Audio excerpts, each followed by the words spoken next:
दोस्तों आईफ़ोन में एक बहुत बड़ा चैलेंज होता है जो कि आईफ़ोन का बैटरी हेल्थ को स्टेबल रखना है। जैसा कि अभी ये हमारा आईफ़ोन 15 है और इसका बैटरी हेल्थ मैं आपको दिखा दूँ जो कि ये नॉर्मल है 100%। काफ़ी कुछ का ध्यान रखने के बाद ये स्टेबल रह पाया है।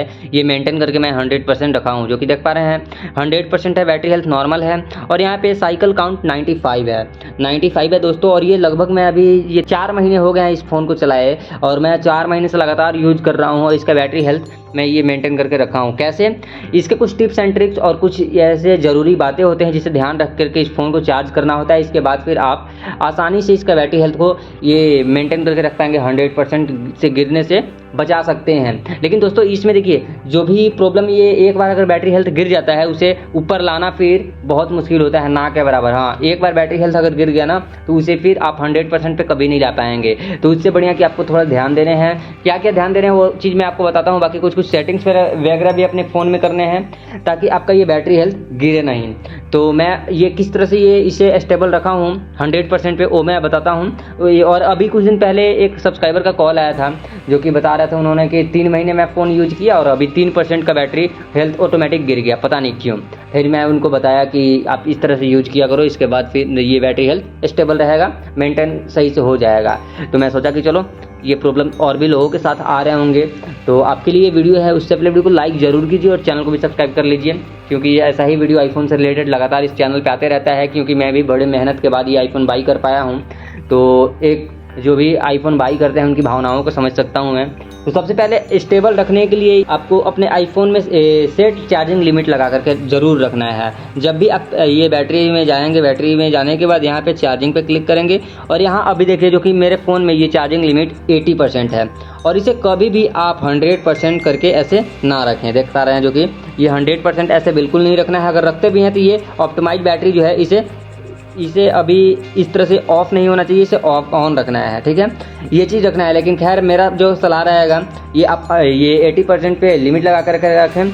आप जब भी फ़ोन को चार्ज करें 80% से ज़्यादा आपका फ़ोन चार्ज नहीं होना चाहिए। कभी कभी ऐसा होता है जब ये लिमिट लगा लेते हैं और लिमिट लगाने के बाद ये 80% पे है, ये 80% पे लिमिट लगा हुआ है, लेकिन कभी कभी ये फ़ोन जो है ना आप चार्ज पे लगाएंगे तो ये 100% भी हो जाता है। अब आप सोचेंगे कि यार मैं तो लिमिट लगा करके रखा हूँ और ये 80% से ज़्यादा हो गया, 81% कभी हो जाता है, कभी 90% हो जाता है, कभी 100% हो जाता है। तो उसके लिए कोई टेंशन की बात नहीं है। देखिए यहाँ पर आप ये इसका वो रीड करेंगे ना, इसका आईफोन का जो पॉलिसी है, तो वहाँ पे उससे कोई दिक्कत नहीं होता है। जितना परसेंट होना है 90% हो, 100% हो, 81, 82 जो भी हो, आप लिमिट सेट कर दिए हैं तो टेंशन वाली कोई बात नहीं है।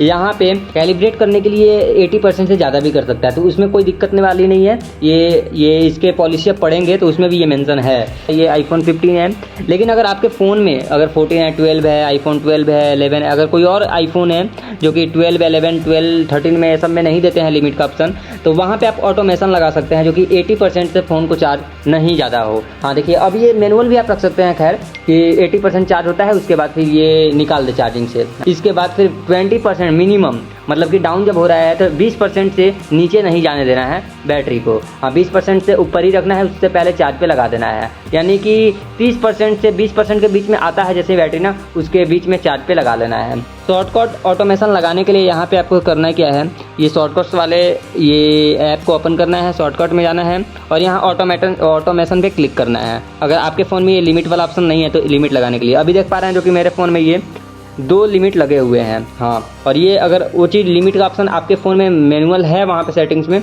तो भी आप इसका यूज़ कर सकते हैं। मैं दोनों जगह पे लगा रखा हूँ।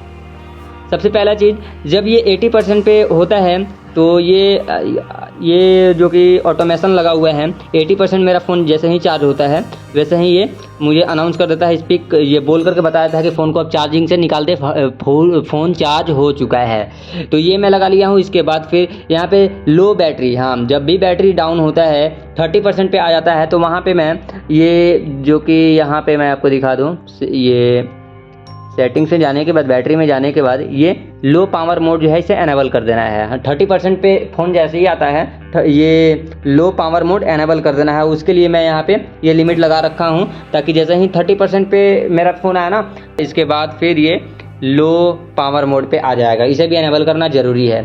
अब आप सोचेंगे कि अगर 30% से ज़्यादा बैटरी है तो करना चाहिए या फिर नहीं इस फीचर को एनेबल, तो कर सकते हैं, कोई दिक्कत नहीं है। खैर इसके बाद ओवरनाइट चार्ज, भाई काफ़ी सारे लोग ऐसे होते हैं जो कि पूरी रात चार्ज पे लगा कर छोड़ देते हैं, मस्त सो जाते हैं, सुबह उठते हैं देखते हैं फ़ोन चार्ज हो गया। ऐसा बिल्कुल गलती नहीं करना है।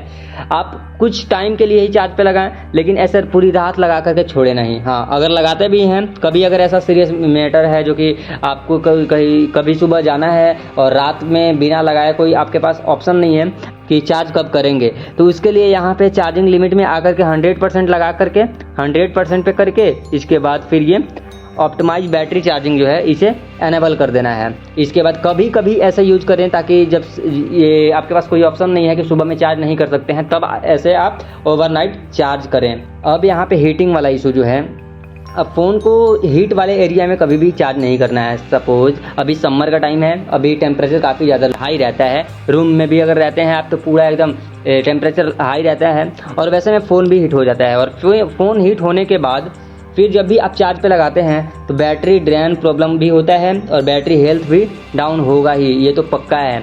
तो जब भी आईफोन को अपना चार्ज करें तो इसे कभी भी हीट होने ना दें और टेम्परेचर नॉर्मल टेम्परेचर पे रहे। अगर आप ऐसा ट्राई करें कि एसी के सामने, एसी में या फिर कूलर के सामने रख करके फ़ोन को चार्ज करें आईफोन को, तो ज़्यादा बढ़िया रहेगा। अभी समर का टाइम है तो पूरे दिन में एक बार दो बार, ज़्यादा टाइम चार्ज ना करें तो वो ज़्यादा बेटर होगा। रात में चार्ज में लगा सकते हैं फ़ोन को ताकि टेम्परेचर ज़्यादा ना हो। रात में 2 घंटे में तो चार्ज हो जाता है, 1 घंटे 2 घंटे जो भी टाइम लगते हैं उतने टाइम में चार्ज कर सकते हैं। इसके बाद फिर जो कि आप यूज करें इसका ओरिजिनल चार्जर, हाँ एप्पल का ही ओरिजिनल चार्जर यूज करें, ना कि कोई भी पहले से कोई होता है, मोटरोला का फ़ोन होता है या फिर वन प्लस होता है, कोई भी फ़ोन होता है आपके पास, उसका चार्जर रहता है, आप चाहते हैं सोचते हैं कि चलो भाई उसी से चार्ज कर देते हैं, तो इससे भी प्रॉब्लम होता है। और इसका केबल भी ओरिजिनल केबल यूज करें जो कि एप्पल का, मतलब कि अच्छी क्वालिटी वाला केबल यूज करें ताकि कोई दिक्कत ना हो। हाँ, अगर आप नॉर्मल ऐसे ही जनरल कोई भी केबल यूज करते हैं तो इसका सॉकेट भी ख़राब होने का चांस रहता है। इसके बाद जब भी आप फ़ोन को चार्ज करें, अगर ओवर हीट हो रहा है फ़ोन, टेम्परेचर हाई है, तो जिस तरह से अभी मैं फ़ोन को रखा हूँ, ये इसका केस कभी भी लगा करके फ़ोन को चार्ज नहीं करना है। यहाँ पे ये केस जो है मैं हमेशा, मतलब मैं जब घर में रहता हूँ ना, इसे निकाल करके ही हटा करके यूज करता हूँ, मतलब नॉर्मल ये फ़ोन ताकि हीट ना हो। और चार्जिंग पे लगाने से तो बिल्कुल कभी भी केस के साथ ये चार्जिंग पे नहीं लगाना है, केस निकाल करके ही, बैक कवर निकाल करके ही चार्ज पे लगाना है। इसके बाद अगर पावर बैंक की अगर बात करें तो पावर बैंक से आईफोन को कम चार्ज करें। कभी कभी रेयर केस में, कभी आप ट्रैवल कर रहे हैं बाहर, ये फ्लाइट वगैरह या फिर ट्रेन वगैरह में, तो 1-2 बार करें, ज़्यादा पावर बैंक का भी यूज ना करें। तो ये रही कुछ टिप्स एंड ट्रिक्स और ध्यान रखने वाली बातें। मेन ध्यान रखने वाली बातें हैं कि फ़ोन को हीटिंग से बचाना है, हीट होने नहीं देना है और उसे अच्छी क्वालिटी के चार्जर से चार्ज करना है। बाकी जो मैं लिमिट वगैरह लगाने बताया, ये 20% से नीचे नहीं जाने देना है चार्जिंग को, और 80% से ऊपर नहीं होने देना है। और ये चीज़ एंड्रॉयड के लिए भी काम करता है। अगर आप एंड्रॉयड यूजर हैं तो ये तरीका यूज करेंगे तो एंड्रॉयड का भी बैटरी बैकअप देता है अच्छा खासा। तो खैर उसके लिए तो उसमें तो टेंशन ही नहीं होता है, आईफोन में ही ज़्यादा प्रॉब्लम होता है, बैटरी हेल्थ गिर जाता है। तो ये जो मैं तरीका बताया, जितना टिप्स एंड ट्रिक्स बातें बताया, इसे अगर आप फॉलो करते हैं तो आप मेरे जैसा अपने भी ये आईफोन की बैटरी हेल्थ को ऐसे स्टेबल रख सकते हैं, मेंटेन करके रख सकते हैं। उम्मीद करते हैं ये वीडियो आपको पसंद आया होगा। अगर वीडियो थोड़ी पसंद आए तो वीडियो को लाइक जरूर कीजिए और चैनल को भी सब्सक्राइब करके बेल आइकन जल्दी से प्रेस कर लीजिए। Thank you so much.